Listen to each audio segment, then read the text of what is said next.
sebelum start videonya, aku nak cakap welcome to my channel. Aku nak unboxing Photocard BABYMONSTER. Ya, aku beli ni semua saja.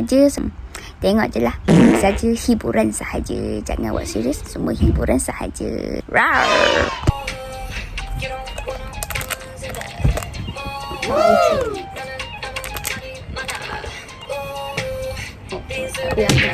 Simpan.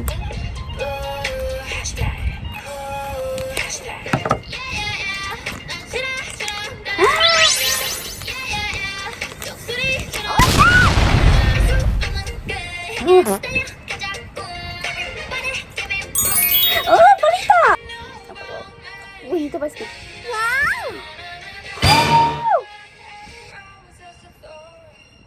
Rami. Oh. Wow. Oh, Ion. Asa. Hey. Aku tengah fikir kenapa ada 5 je.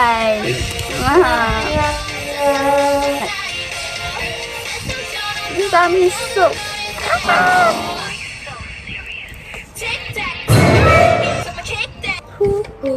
Wow. Asa dengan Lami tu yang cantik. Asa dengan Lami ni cantik.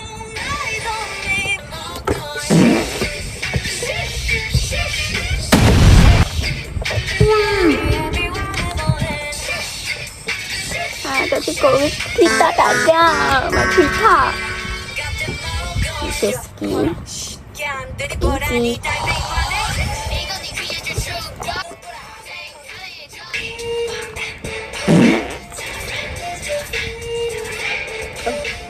Dah balik 5 je.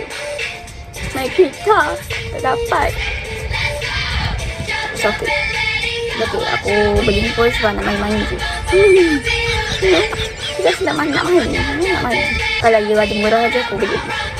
Cukup kan. Kita letak group dulu. Kita tak easy dulu. Beda pisau pun tak boleh letak dia punya tu jadi aku. Ni boleh ada Oreo. Maaf lah. Baik pisau. Jadi kita letak Saski. Wow. Ni kena simpan sebab aku first time beli. Cuba tak dibawa sampai.